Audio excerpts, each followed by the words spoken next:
14e législature bi mën nañ ci am ay changements par rapport ak 13e bi nga xam ne ñu bëri gis nañu ni majorité bi liggéey nañu mais am na itam lu bëri lu des. bon li ma mën a wax daal mooy suñu fekkee dañuy bëgg jox plus de responsabilité aux députés dañuy def loo xam ne comme li xewoon en France scrutin majoritaire par circonscription. mais loolu ça arrange les grands partis. kon l'opposition boo matul elle ne sera pas représentative. parce que bu dee man waa ñaari tali ñoo ñëw ak waa SICAP ne maay seen député dinaa gën a am indépendance ñoom ñu fal ma dinaa gën a am indépendance comme ni ma amee indépendance ci sama commune que bu fay ne parti bi moo ma fal. mais Sénégal moo opté pour façon bii parce que Sénégal moo bëgg que toute la classe politique assemblée parti yi nga xam ne yëpp concourir nañu ñu au moins am fa bu mu bon benn représentant même booy jaar ci plus fort reste. donc Sénégal moo ko choisir. parti politique aussi d'accord ci parce que bu nekk am nga say avantages ak say inconvénients mais nag Sénégal moo choisir bi mais bii ça donne moins de député bi dafa am loo xam ne moo ko tënk parce que parti moo ko tënk. waaw mu ngi noonu mu ngi mel ni tey. léegi nan nga gisee liggéey yu bëri yi nga xam ni 13e législature bi def na ko bëri na ci ay mission d'information soxla lu jëm ci inondation yi am na ay commission d'enquête parlementaire sur l'affaire des 94 milliards ak yeneen yu ni mel foofu dañuy faral di dégg nit ñi ni les populations sont restées sur leur faim parce que par rapport ak question d'inondation informé la ñu def président de la République en lieu et place d'une commission d'enquête parlementaire loo ci xalaat. waaw mais xam nga am na loo xam ne aussi bon dañ ko soulever comme ça rek. les gens dem ba ci biir peut-être que ñoom mën nañu trouver ne li ñuy di wax parce que aussi fake news da bari ñu gis ne comme c'est pas la peine parce que aussi bés bu nekk ñu dégg ay nouvelles ci ay nit loo xam ne taxawul donc loolu xamu 13e législature bi lu bari commission d'enquête bi la moo tax mu taxaw mais ce qui est sûr mooy. non mission ñii député yi dañ leen a yónni. pour ñu dem informer wu auprès de la population. pour xool xaalis bi nga xam ne waxoon nañu dañ ko dugal ci inondation yi fan la toll. waaw mais xam nga loolu am na loo xam ne mooy liggéeyam Cour des comptes mu ngi fi ñoom ñoo gën a outillé que député yi pour mën def loolu aussi il faut ku nekk ñu jox ko ñañ ko war a jox parce que député yi d'abord mën nañ ko xool mais bu ñu xoolee aussi gis ne aussi ça ne vaut pas la peine dañuy taxaw mais li gën a am importance mooy Cour des comptes ak commission yi nga xam ne ñoom ñoo war a vérifier loolu ñu dem seeti ko. d'accord débat public bi sànq yaa ngi koy xaw a laal tuuti mais jamono ji ci débat politique bi itam gis nañ ci xeetu mbirum ethnie waaso ñu commencé waat ko di ko fi sulli nan nga gisee loolu tey est-ce que loolu bu ñu continuer du am fu mu yóbbu Sénégal. non c'est pas bon loolu moom c'est pas bon dama koy condamner vigoureusement ak fu mu mënta jóge aussi du côté de la majorité comme du côté de l'opposition mais ñu xam ne rek nit moom am na benn niveau boo xam ne boo fa eggee comme lu ma la faral di wax am na loo xam ne waru la le bas peuple. yenn militants yi waroo leen pousser sax pour ñuy def loolu mais bu ñu ko defee aussi da nga leen ko war a interdire mais ñoom on peut comprendre sax ñoom ñu def ko mais koo xam ne da ngay aspirer à être député wala ngay aspirer à être un grand maire d'une grande ville wala ngay aspirer à être président de la République am na débat boo xam ne waroo ci dugg enfin parce que c'est des débats de caniveau ensuite débat yoo xam ne aussi c'est des débats extrêmement dangereux donc loolu je pense que ku mu mënti doon ak fu mu mënti jóge dafa nekk loo xam ne Sénégal dépassé nañu ko. mais est-ce que tey te aussi moo la benn affaire de boo ko soulever yow lay gën a yàqal jarul sax ñooñu ñuy condamné. ci naka yow mi ko Sénégal yi lay jëppi sax am na loo xam ne yow sa bopp boo ko waxee. am na loo Sénégal yi seen bopp ñoo d'accord ak yow même buñ la ko waxul. mais bés dina jot dinañ la ko xoolee. d'accord alors léegi les autorités dañu war a jóg taxaw arrêté loolu wala dañu war a bàyyi rek gis ni débat bi dafay dem après dafay jàll.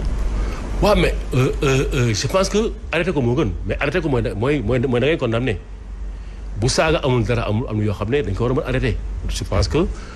ci loolu ñu ngi ci koo def aussi yaa ngi koy regretter tey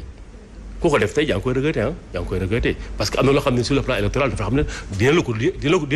la ko coûter donc je pense que c'est un débat boo xam ne plus ñu koy soulever plus muy indi problème man dafa ne jarul sax di ko soulever trop. parce que ñun dépassé nañu loolu. kon bëggoo wax ci kàddu yi nga xam ne Ousmane Sonko yëkkati na ko Ziguinchor. ci tabaski gi passé wax ni le président Macky Sall bëggul Casamance ak yu ne mel ba tudd ci yeneen xeet. waaw xam nga man gëw moo ne Ousmane Sonko bëggul Thiès gëw ma ne Ousmane Sonko bëggul Matam loolu du ma ko sa gëm gëw ma si su ma gëmul Ousmane Sonko du ma ko gëm ci Macky Sall et gëm naa ne aussi Ousmane Sonko ci niveau bu mu nekk waru wax loolu Macky Sall man niveau bi ma nekk waru ma nekk loolu waru ma wax loolu Ousmane Sonko à plus forte raison Macky Sall donc niveau yu ñu nekk c'est un débat boo xam ne waruñu ko wax sax mën nga accuser Macky Sall lu nekk rek mën nga wax lu nekk mais am na débat moo xam ne bëggul Joola bëggul Casamance bëggul Thiès bëggul kii bon ça le petit politicien peut le dire quoi man mun naa jóg ne si président bëggul Biscuiterie yi parce que defaluma lii mais su ma nee ba aspirer président de la République wala ba aspirer à être ministre am na loo xam ne war ma ko mën a wax te duma ko wax aussi. alors pour ñëw un peu ci rôle député bi bokk na ci bu essentiel tudd nga ko sànq mooy contrôler action gouvernement bi alors tey ndax dina yomb wala ndax dina possible même bu ñu gisee ni que déclaration politique générale gëj na am également ba léegi président Macky Sall nommeegul premier ministre. waaw bon effectivement tant que bon su amul politique su amul un premier ministre def ko dina xaw a jafe mais je pense que après les élections peut-être que c'est un problème d'agenda électoral parce que diggante boobu bi ñu ko annoncé. diggante bi mu nekk urgence la ak léegi. waaw mais diggante boobu y a eu les élections communales diggante élection communale ak élection législative bi boo ci changé boo ci defee gouvernement da nga koy changé waat même diggante bi pratiquement soriwul trop donc boo ci faloon premier ministre da nga koy changé waat. il n'a pas tout parce que aussi nag il est président amul benn loi bu ko nekk ci délai bi nga ko war a def donc am na liberté donc xool ban période la ko war a mën def mais je pense que après les élections législatives surtout élection gouvernement ci élection législative la koy xoolee bu ko tënk mais moom c'est lui qui a parlé d'urgence quand même. il a parlé de. d'urgence. waaw mais tu sais l'urgence. urgence après nga toogaat je sais pas combien de mois c'est. xam nga l'urgence dans l'administration elle n'est jamais urgente. Ah bon? Urgence administration da nga koy dégg rek donc léegi mën nañu xaar ne aujourd'hui urgence bi mooy après bu defee élection législative am foofu dina am lecture pour mettre en place un gouvernement en ce moment là war na mën fal un premier ministre. d'accord loolu. bu ko deful voilà na mën na nekk. bu ko deful. je pense dina ko def. bu ko deful non dina ko def. wallaahi dama gëm na ko def. alors une dernière question avant may jox Fatou tey choix ba tey ci choix wu président Macky Sall yi nan nga gisee choix bi mu def ci Alioune Ndoye mu war a jàkkaarloo ak Barthélémy Diaz bi nga xamante ne quand même c'est le maire de Dakar. waaw Alioune Ndoye de c'est un. mu nekkoon également ñaari jeunes yoo xamante ne ñoo bokk ki leen ñoo ñaari parti socialiste ñu jógee. voilà. formation école socialiste la. voilà contrairement à ñun mais ñoom ñaari ñëpp ils ont gagné. Alioune Ndoye a brillamment gagné donc mooy Messi Benno Bokk Yaakaar donc c'est tout à fait normal que mu nekk tête de liste Ndakaaru parce qu'il a gagné encore background am ministre la yooyu ministre de la pêche dëkk Dakar Plateau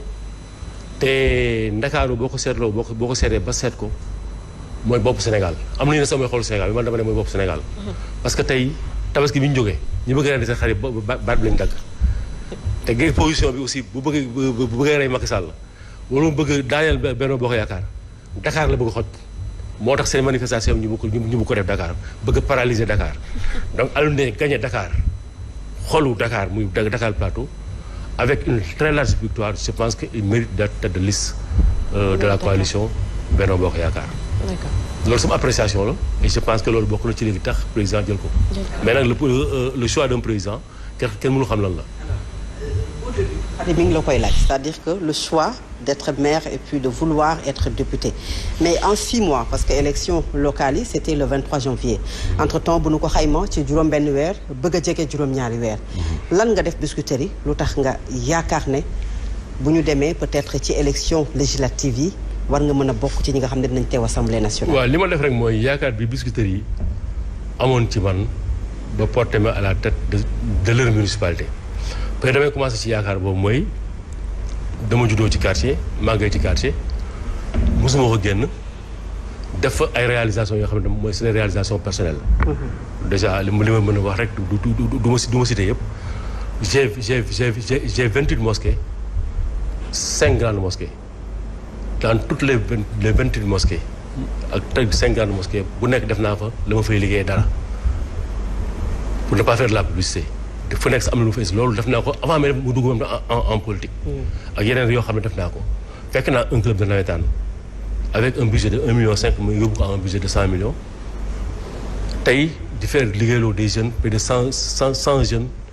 dans une ASC de navétane qui est devenue une équipe professionnelle loolu tax na nit ñi fal ma et bi may nit ñi di fal nag 2 ans dama ko exercer d'abord parce que dama remplacé fu Doudou Issa Niass yàlla na ko yàlla yërëm te yeexoon bi ma ko remplacé def naa ay réalisation commencé pavé avec le PACASEN bi ma commencé pavé population yi gis ko gën ma wóolu mais bi ma def campagne dama leen ne d'abord dama bëgg dans les 5 ans Biscuiterie sans sable loolu laa wax dans les 5 ans je veux un centre de santé je veux un poste de police.